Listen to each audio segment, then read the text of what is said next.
Okay, so let's get started. The genesis of this particular program with the Rotary B2B group is about this amazing amount of stress that's going on in many, I'd say most companies, relative to getting adequate resources and keeping them.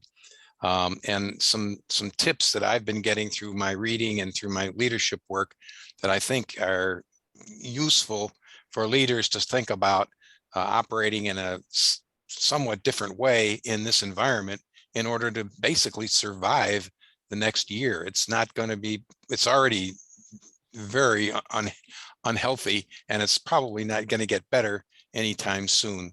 So I'm going to share my screen. I got just a few slides today.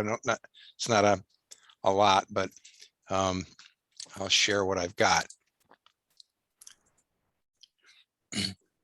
So the title is Leadership Changes to be Successful During and After COVID.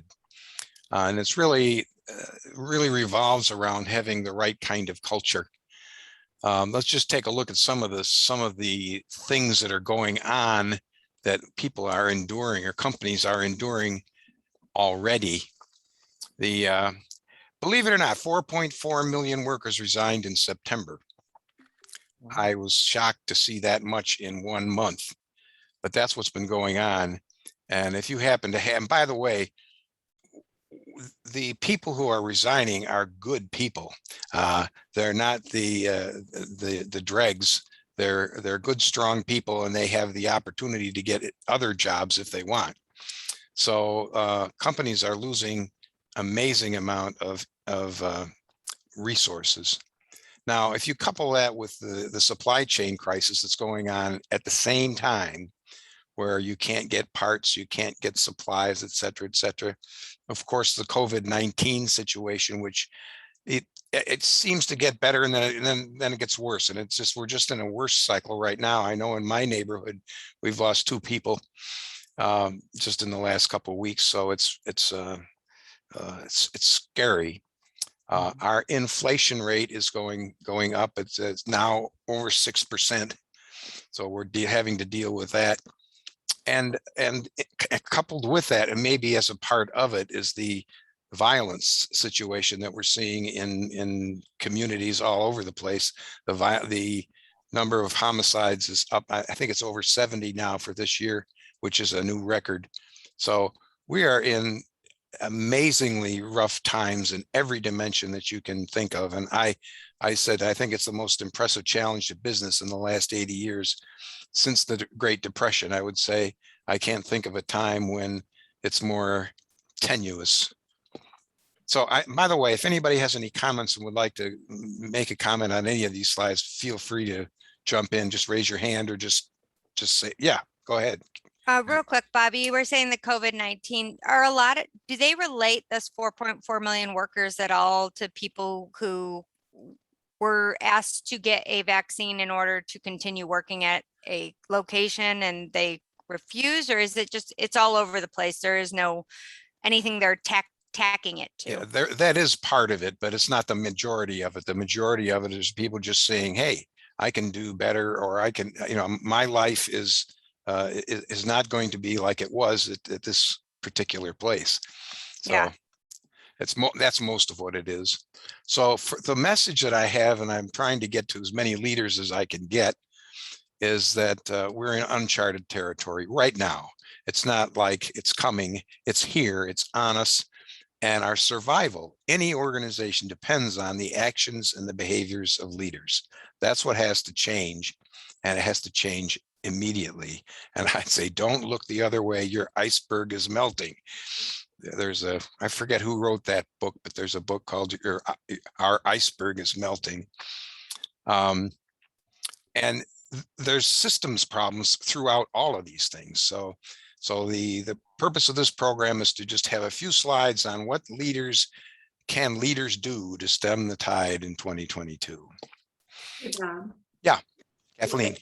Yeah, that, relative to the shifts in the market, that's, what I I'm in every day. And I was actually a couple of weeks ago was asked to be a guest on a podcast. And I knew that some of the questions were going to be around, quote, the Great Resignation. And so, I did some research and, not just our own experience, but just nationally and whatnot. And my own takeaway, and I don't know where you're going to go with this, but it's just like, I said, yes, there is the Great Resignation. I think that's the byproduct of, it's the final act that, people are making decisions to leave. But when you take what you just said, and then you take the fact that,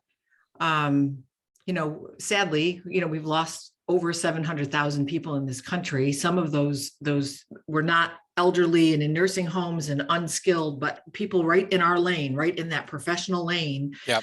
whose positions have not been replaced, or people. Bottom line is, I think it is the resignation, but I think it's the great reshuffle that we're in right now. Absolutely. And for all kinds of reasons, whether that's, I've even had clients, executive clients who say, look, quality of life has never been more of a criteria and consideration. And so the reason they left their company is because of the fact that they weren't open to the kind of work style arrangement that they felt was ideal for them and their family. Yep. So all plays into it. I think there's never one thing or three things. It's many, many things. That's right. And I'm going to go there. I'm going to talk about that here in a minute. There's a thing in the HR circles that's called employee value proposition, EVP. It was a fairly recent new term, but it's something to be tracked. And I like to use this graphic to describe it. The idea is the employee value proposition is how appealing is it to work for your organization in total? And it spans the time from when the employee first contacts the organization before even the interview till the employee leaves the organization for whatever reason. That's the time when the employee value proposition is being felt by the employee. And so we have to focus on and realize that if we could do a really good job on the employee value proposition, that is going to solve a lot of the retention and acquisition challenges that we're facing in organizations. So I focus on EVP as a thing that we need to maximize, because if you can, your organization becomes like a magnet. And you can get the best people and you can keep them, because organizations are finding out that people are willing to leave, and good people, good solid people that have the knowledge. So you want to make your culture so compelling that anyone would be a fool to leave. And that's hard to do. And it takes different kinds of leadership behaviors than the conventional approaches. And that's what I'm going to outline in this program, is what do we leaders and everybody else, but especially leaders, what do they need to do differently in order to accomplish this kind of magnetic feel? There's a couple of things when they study this employee value proposition, a couple of things that give a knockout punch and hurt the employee value proposition. The first one is, if you can't articulate why your organization is a better place to be than the competition, then your employee value proposition is low. You have to be able to articulate why it's great to work here. Mm-hmm. Excuse me. But then once you articulate it, and the second one is probably more pervasive than the first one, the branding is appealing, but does not fully reflect daily practice throughout the organization. We talk a good game about culture, and it's just a great place to work, and you get all kinds of testimonials and all kinds of stuff. And then the person shows up day one and finds that it really ain't that way. It's really got some issues and some problems. So what we need to do is focus on, okay, if we say it's a wonderful place to work and the culture is terrific here, then it has to feel that way to the employee right from the very first time they stick their nose in the place. So I have 4 things that I think if leaders can focus on, can make a huge difference that will show up in right now and into 2022. First one, to the extent possible, allow people to select their own pattern of work. Mhm. That's just what Kathleen was talking about. That one size does not fit all. And we'll talk about each one of these in a little more detail, but don't, if you can possibly do it, don't mandate the return pattern.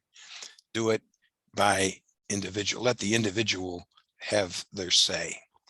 Second one is about communications, that when people are operating in a remote fashion or hybrid fashion, you have to communicate a lot more than you normally would. And that takes time, that takes energy, but it's really important to do. I say double. I don't know how you measure that, but the point is it should feel that you're at least doubling the amount of communication that you're doing with people if you want to maintain the employee value proposition. Third one is around onboarding.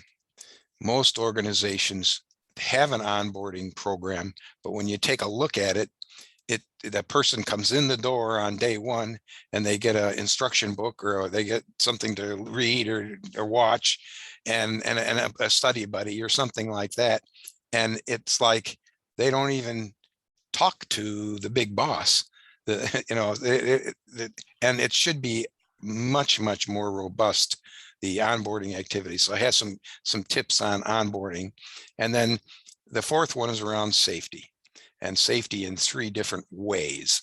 Obviously, the physical safety needs to be there, but the psychological safety is essential as well. And now the emotional safety is critical. So I have a little information on each of these things to share. Anybody want to make a comment? Did I miss something important here? Yeah. I don't know if you missed something important. I'm just curious.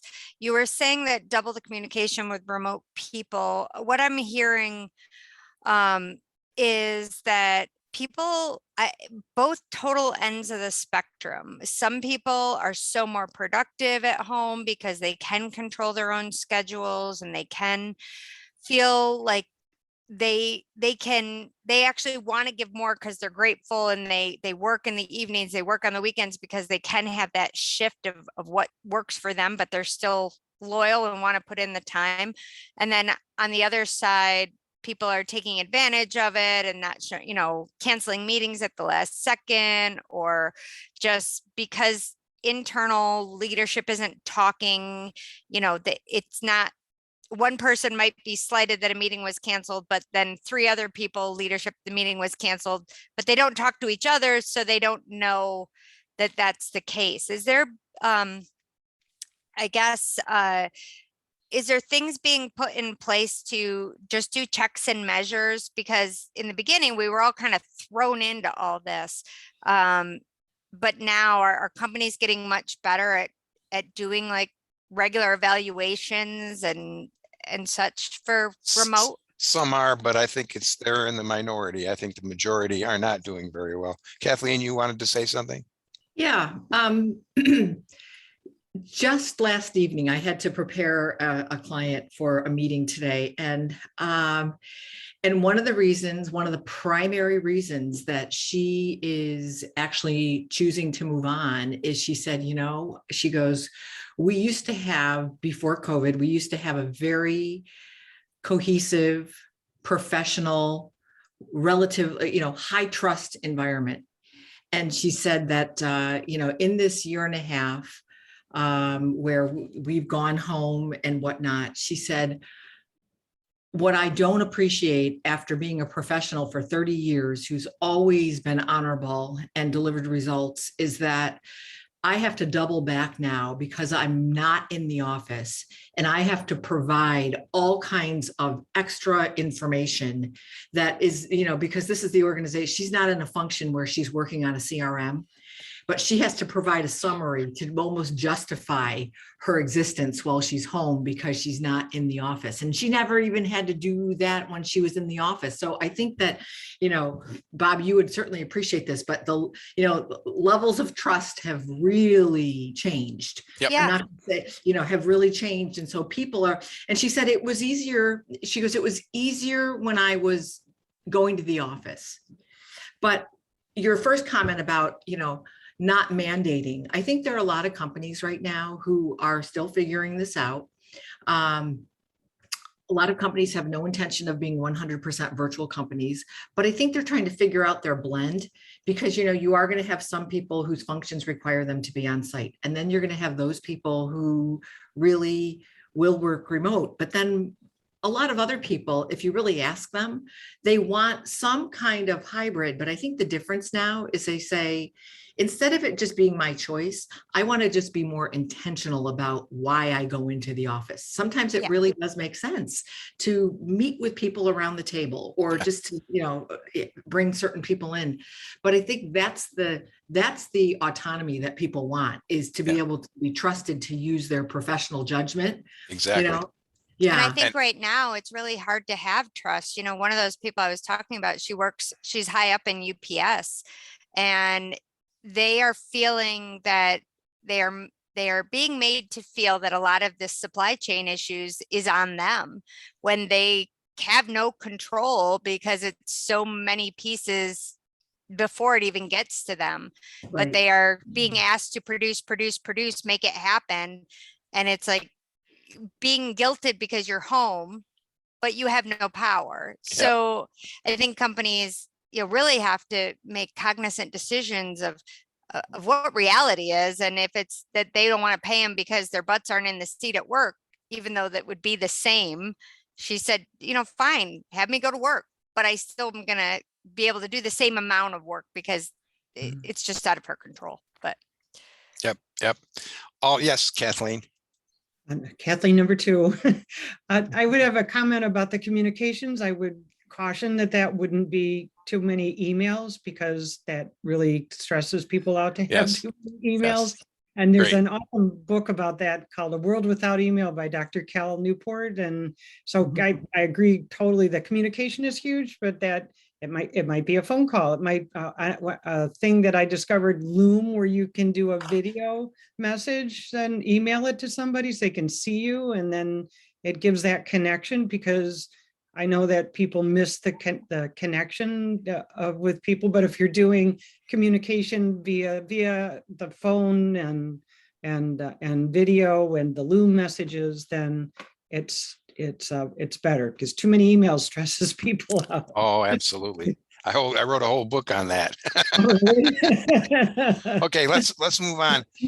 So the flexible work patterns just recognizes the fact that we're not all the same, and that each of us has a different point of view. And the idea is we're not all the same all the time.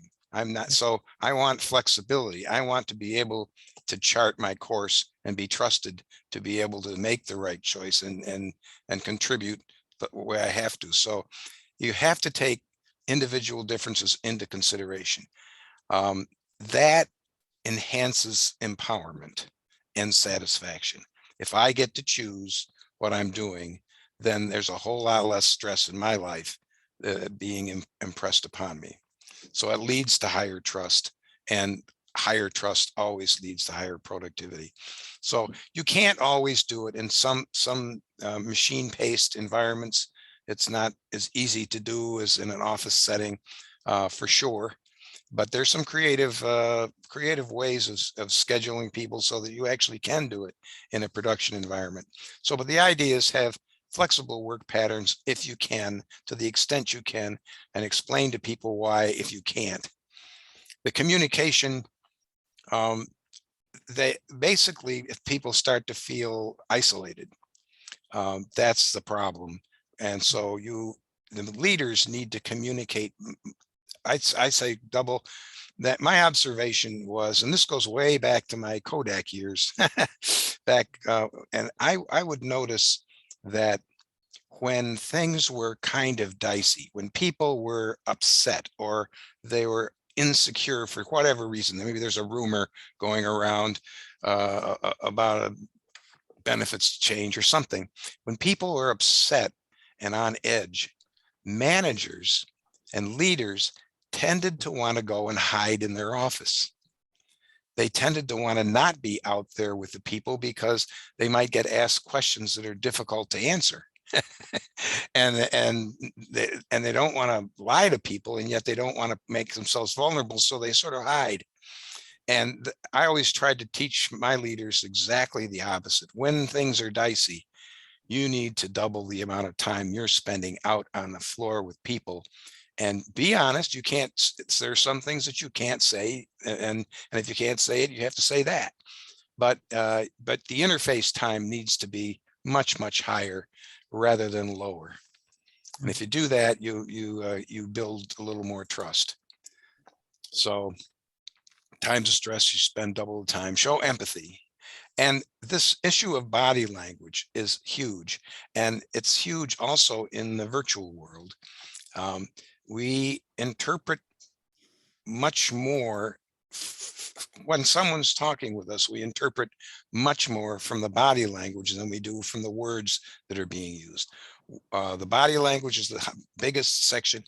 The tone of voice is the second thing, and the actual words going between people is only like 7% of the meaning.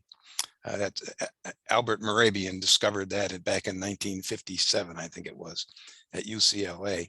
So watch your body language. You show empathy by the way you look and the way you conduct yourself, as much as by what you say. And the third one is onboarding. The idea here, and this came from an article, recent article by Gallup, a very nice article. I put the date there, 8/12. But you want to immediately, when you're onboarding new people, you want to look for relationships. You want to provide a buddy, but you also need to be there. If you're the leader, you need to be there when the new employee arrives. And most leaders don't do that. And that's the mistake. You need to show new hires how they can contribute. Managers must lead the process personally. That's a heavy lift, but it's a really important one, because that's the first hour and the first day and the first week are where a person's whole attitude toward this place as a place to work is set. And if you don't do it well, you're hurting. So it's really important to make that investment. Create a network of assistance so that there's lots of places the person can go for help. Make sure that you talk about what your culture is and demonstrate it. It needs to be coming through your body language. It needs to be coming. If we have a culture of trust, you need to talk about that. How does that manifest itself? Give lots of examples and show by your actions what your culture is. Some companies send a welcome package to a new employee. Isn't that nice? A lot of companies ignore that, but wouldn't that be nice to have a little welcome package? And encourage mentoring. The idea with mentoring is encourage people to be a mentor to other people and to have a mentor themselves. Everybody should have a mentor, and everybody should be a mentor to some extent. The problem is, in most organizations, when you talk mentoring, what happens is they get assigned. There's a little computer program, matching program. Oh, this person's like this and this person's like that, and they assign these two people to work together. And that usually doesn't work. That has a very low batting average long term. The better approach is to really encourage people to pair up and do it organically, so that people decide this, I want this person as a mentor. And so if I want Kathleen Pringle to be my mentor, I seek her out to do that because I respect her and I like her. Okay. So, but don't match me up in a computer program and then because what happens is that wears thin fairly quickly. And first thing you know, as soon as one of the two people feels it's a burden, you're out, you're done. The mentoring is not going to be very effective. And I've seen so many of the programs go down the drain. Yes, Carrie. I'm just curious on what you, I look at that like dating. People aren't always great at finding the partner that they want to be with. And especially if you're putting the onus on the new employee to find the person that they want to mentor, I think that takes time kind Absolutely. of to get to know everybody. Or so is there like a dating process where you're in the hot seat, you get like 5 minutes with each of the people that you could No, I wouldn't do it. I gravitate I towards? wouldn't do it that way. I wouldn't do a mechanical process, but I would say, look, having a mentor, if I've got a new employee, I take that person aside and say, getting a really good mentor is critical to your success early on in this company and in any company. So I'd encourage you to keep your eyes open and think about, and there's some really good books on how to identify what a good mentor. In fact, I've written a number of papers myself on it, on how to identify who would be a good mentor. But this is not something that you need to do day one or week one. It's something that you need to think about. And we encourage in our company, we encourage mentoring. And so I want you to say that, I want you to know that this is something that we do and we support, but you're going to have to participate in figuring out who the right person is for you.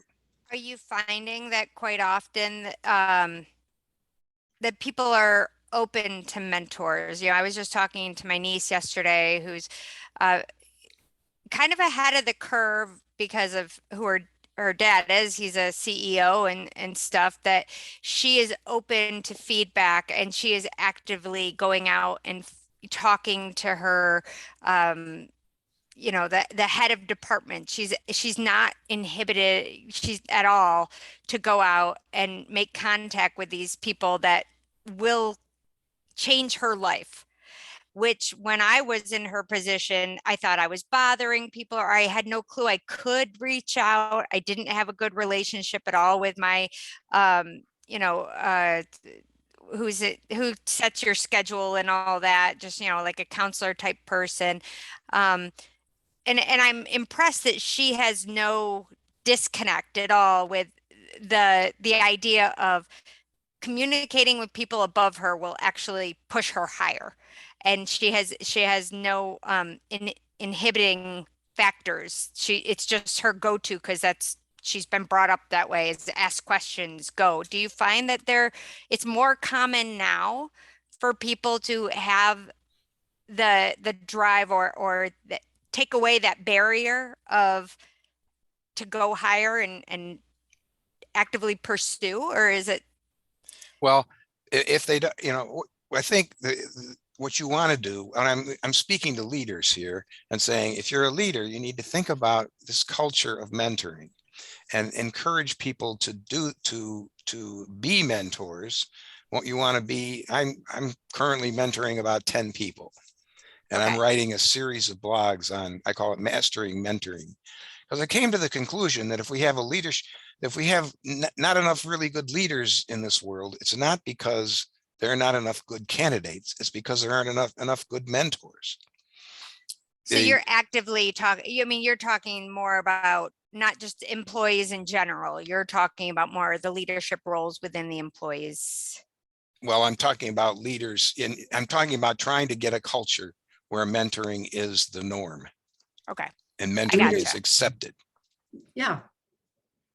And Carrie, I would follow on to say that, if you take, just our club, we're a member focused club, and, much of the focus that we have, that, Peter and past presidents have put on, membership and engagement. I think that, companies that especially when you're doing remote onboarding, same thing that we're trying to do: boost engagement and excitement, spark the human connection, be able to, in business's case, be able to take profit and retention and productivity. It's because we had to reimagine the onboarding process. And I think that, like what Bob said, mentoring and being able to be partnered, just like what we do, is essential so that people can feel comfortable to have a navigator. But I also think too that technology, like, like whether you call it Zoom or whatnot, has been an equalizer in a lot of ways. And then when you take the generational differences, I think younger people, they kind of look at organizations, they respect the structure, but yet the organizational structure, but yet they kind of in their minds say, look, if I need to get something done, then it's flat. You're a human. You get up, you put your pants on the same way I Yeah. do. So you know what, let's, and so therefore it's like, I'll just reach out to that person because Yeah. it's an email. It's not Well, like, oh my goodness, I can't go talk to that person because that's my boss's boss. and I think that's good to hear because, for me, I always say my 8 and 10-year-old are me now. They're not me when I was their age. And that almost scares me because they're so dynamic, so ready to take over the world. And it took me until I was in my 30s, maybe even now, to even feel approachable for that. But it does seem like the younger generation just does not see things in the same hierarchy. There's a caste system or whatever you want to put it.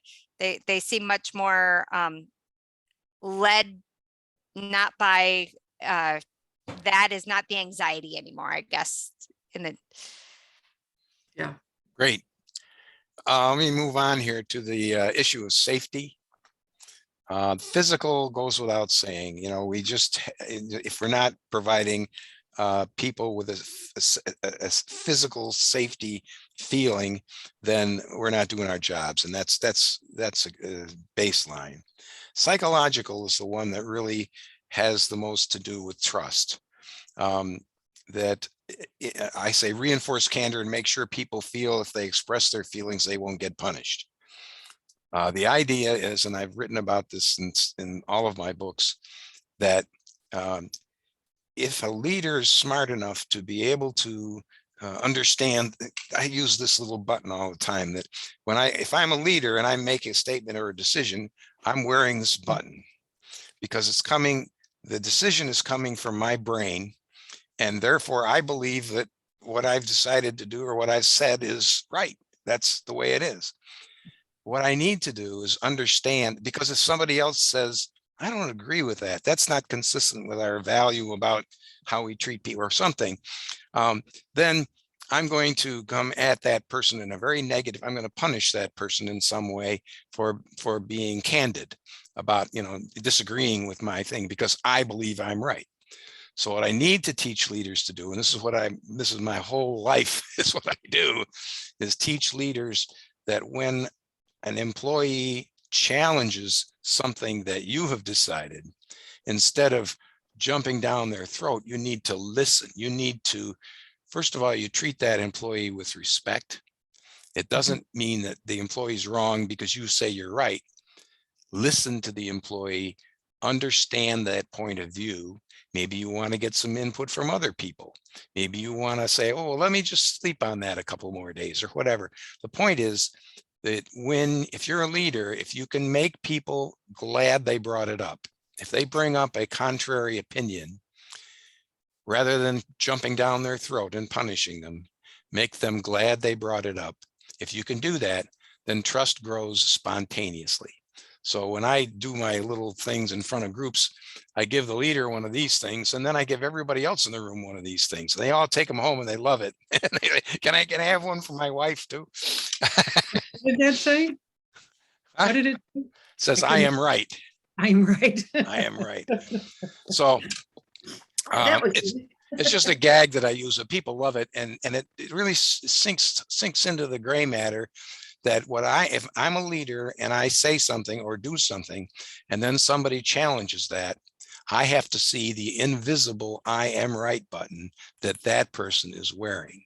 And I need to treat that person with respect and make them glad they brought it up. If I can do that, trust will grow spontaneously. Yeah. Now, let's talk about this third one, because in this situation we're in now, most of us are in emotional despair sometimes, and it's getting more frequent. More people are frequently feeling that they're suffering emotionally. They don't feel safe they don't know if they're going to make it basically.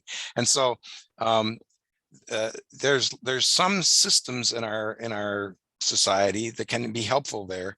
And I found one that I really like. It's called Life Guides. And let me just talk a little bit about what Life Guides is. And I got a short video from them. It's has some elements that are similar to EAP. If you're in trouble, you can get some help. But this is much more direct and personal and confidential. Of course, the EAP is confidential as well, but it's much more used when in companies. What it does is it pairs a person who's suffering. It pairs that person up with another person who has been through that same life experience and come out the other end. So it provides real empathy. And it's a situation where you call on the phone and you can talk with the person as many times as you wish. I'm going to show a quick video on this, and so you can see a little bit of the technology involved. This is very short.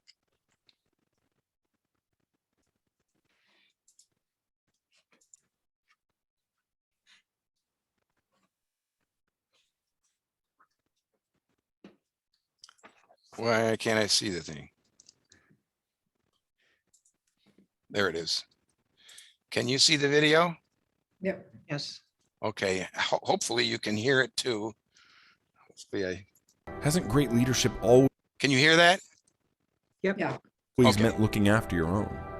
Haven't great legacies always been inspired by those willing to step off the road of convenience and take the road less traveled? But even you cannot be there for every moment. And so it is for you that the Life Guides Network was created. Our mission is simple: to further share the most valuable resource in the world, human wisdom and experience combined with authentic human-to-human connection.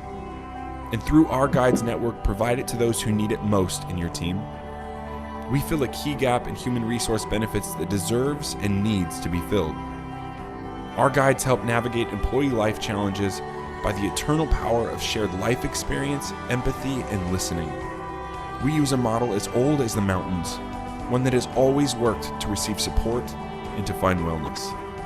For there are things in this life to which the only answer is a few simple words. I hear you. I understand. I care. Life Guides exist not for these words, but for the people to speak them. It is in this caring place that people, enterprises, and cultures are changed. We created Life Guides as a resource for leaders to enhance their business as a force for good. We understand that an organization only flourishes if their employee vitality and well-being come first. Life Guides, navigating life challenges together. So that's a fairly new approach, and I'm really quite impressed with it. I got close to that company, and by the way, we've just gotten it installed in the Chamber of Commerce. So any company that is in the Chamber of Commerce will be able to have access to this service. Yes. Bob, is it a B2B or a B2C service? Hang a second. I gotta stop this thing.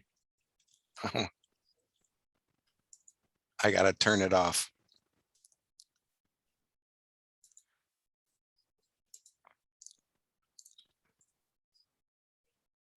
This industry for a long time. Okay. Phew. Sorry. Say again. Oh, my question was much, akin to a typical EAP service that is retained by the company. Is Life Guides a B2B only service offering, or is it a B2C where like an individual who says, my company doesn't offer an EAP or doesn't offer Life Guides, I can call Life Guides or contact them and I can have somebody to talk to, as opposed to like a care.com? This is a company buys into with the Membership number of B2B. employees. It's very inexpensive, and it covers not only the employee but the employee's family as well. So if I'm working for a company that's covered under Life Guides and my wife has a emotional problem, she can get support too at no cost. And these are at no cost to the employee. It's confidential. Nobody knows you're doing it. Really quite an interesting service. So I just So thought yeah, can I ask you just, again, a little off the topic here, but so when the company decides to purchase that, what is the accountability of the service back to the company? I mean, do they provide any kind of reporting in terms of the number of inquiries or the number of anything that was made, not specifically who, to maintain HIPAA compliance, but like what accountability does the company? there is reporting back because there's, they get so much per employee. Yeah, okay. But they don't obviously keep track of who's using the service. Okay. But there is some, it's significantly higher than EAP. And it's very different from EAP. I can get you some more information if you're interested, and I'm not here selling. It's new. I think it's great. I'm going to check it out, but just as a reference and a resource for others if they want to look at that. But yeah, that's great. I've never heard of it. Yeah, it's like I say, it's within a couple of years, it's just been on the market, and I think it's significant from an emotional standpoint. And when you think about the load that people are carrying around, when you think about the kids and the job and trying to keep safe and all these things, people are suffering. And that's the whole role of this group, is to try to relieve suffering. Their goal, very optimistic goal, but this is their goal. Their goal is to reduce the suffering for 1 billion people in the next 15 years. 1 billion people. I also think it allows for taking some of the stereotypes out of things like therapy, counseling, psychiatrists, and you're simplifying the terminology, which does make a huge difference in how people view it or how open they are to it. That's right. I think what it does is it promotes mental wellness. Yeah, exactly. Yes. Yeah. And to be able to offer that at a very, very low entry cost for a company is golden. If people say, "Hey, if I need help, the help is there." And it's friendly, and it's somebody that I trust and that I know, and that I can talk to anytime I want. It's really, really a neat service.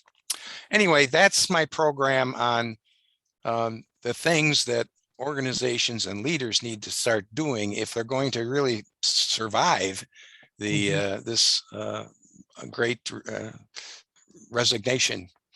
So was that good? Was that helpful? I think so. I found it very helpful. But I would like to ask the ladies that are on, we are working to make a future of work briefings that kind of go together, but are looking forward. Is there any topics that you would recommend or that you would be interested in hearing more about? One of the things I actually like the idea of doing a little bit more about just the mental health of work in the next thing, and finding out more just about that niche there. But I'd be interested in finding out what you guys thought. Carrie, this is Rosa. Bob, great presentation. I just want to circle back for a minute when we were talking about leaders and safety and so on and so forth. I see this every day. It's not just the workplace, but we really need to scale it down, because we need to look at not just the employees, but we need to look at our young generation, the kids, as they're transitioning from middle school to high school, and the struggles they're having because somebody said to me not long ago, and they were instructors, and I'm not just talking from in high school, also a college level, that lately they feel like they've stopped teaching and they've become moral supports. The classroom has become almost like a therapy session, So the leaders, when I look at leaders, it's just not the leaders of the workplace. I'm talking about leaders in life, mentoring in life. So I love today's presentation. And Carrie, I agree with you. Being in the pharmaceutical end of it, and dealing with the community, mental health, it doesn't matter what economic, social, race, it is a very, very it's very concerning, and it's up there. I mean, that is a main concern for not only parents, but also employees and employers. Kathleen, I think that's your entree right there. Yeah. Yes, it is. I'm a psychologist too, so. Yeah, Kathleen, I need you. I'm happy to talk to you. Because I've been doing this for a ridiculous number of years, and Yeah, I'm a high yeah, performance coach too, so I know both of those worlds, Yeah. and And- there's value in both for Yes, sure. and oh my God, Kathleen, that's amazing, because the people, what I'm talking about is the issues that we're facing with school number 8, the Yeah. students, the teachers. So yes, you and Yeah, I need to actually, I'm on connect. that committee too, so I'm excited to Yes. get involved, to get going with. Yes, I Yeah. can't wait to meet you in person. Awesome. So, The one Jerry- thing that's a big problem right now is that there's a gigantic demand for mental health providers. Oh, yeah. It's hard to find, just like any other profession, there's Yes. variation in quality, and it is hard to find somebody who has availability. And That's so where I the think Life we can- Guides approach is Yeah, very I think helpful that's because super. it lowers the load on the Yeah. professional psychologist or psychiatrist. Yeah. And it's yeah. peer-to-peer coaching that actually works. Yeah, I'm Because you're excited dealing to with, look if at my problem is that my mother's got terminal cancer, who better than someone who had that problem to talk to? Yeah. know? Yeah. If my problem is that my daughter is anorexic, who better than to talk to someone who's been through that Yeah. nightmare Yeah. and survived? So that's why that's so valuable. Yeah. Pam, were So- you going to say something? I think when it comes to the mental health, hi, everybody. It's been a while. Pam, so nice to see you. I kind of pop in these things because I work for Alistair McKinnon now at JC Jones. So I get to hop through these things. I think what I see is we're a small company, and I love the presentation, Bob. We do a lot of things that you're talking about. I think we can do some things better, absolutely. But when it comes to the mental health piece, we make things available, but people don't necessarily want to use them. There's the stigma of, oh, my employer might know something's wrong. And then all of a sudden something blows up and I've got somebody leaving. And I don't want that to happen. Mhm. So it's really hard to make sure people understand that, we've got resources for them. We're absolutely willing to help. We're willing to be flexible. We'll do whatever. But sometimes for some people, it just seems like walking away and is the easier path for them. And trying to get around that stigma is really, really hard. And because of trying to get employees and keep employees, it's so important to make sure the ones we have, we really keep a handle on and make sure that we nurture them and make them feel safe. They do a very good job of being able to explain that safety factor and differentiate their service from EAP stuff, because that's the reason EAP gets such a low utilization, is that people are leery of the thing. So there's some really good tools in there that help people relax and give it a try. Well, and I think you're conquering, Pam, what you said, I listened to that, and I think you have dynamics coming in that you have no control over, of relationships that they've had in the past, where it is easier to walk away than to fix problems. And you have to learn that a couple of times before you find the value in sticking it out and making something work is more valuable than leaving and having to go through the whole onboarding process, getting to know everybody, so that's a huge issue, I would say, with any HR is, you have challenges that you don't even know about when you bring people on. And that's why I was going to ask about, in these onboarding processes, I'm wondering how people are waiving when they buy new homes. They're not doing home inspections anymore. Are companies waiving, like doing emotional testing or anything like that just to get people on, or are they kind of doubling down and doing more of that right now so they know who they're taking on. Can I comment on that? Yeah, Bob, you Yeah. go ahead. sure. Go ahead. I don't think it's ever one or the other, but I believe that there are companies today who are saying, you know what, in the interest of being able to make certain that we are, of course, finding qualified, appropriate people who fit and who, so fit is there. They are not setting aside, pre-hire assessment and the due diligence around reference check, because they really want to understand who people are. On the one hand, we've got this gig economy, which is very skills focused and experience focused, but it's, if you're going to join a company, as we all know, it is very, very, very expensive on so many levels to select the wrong person.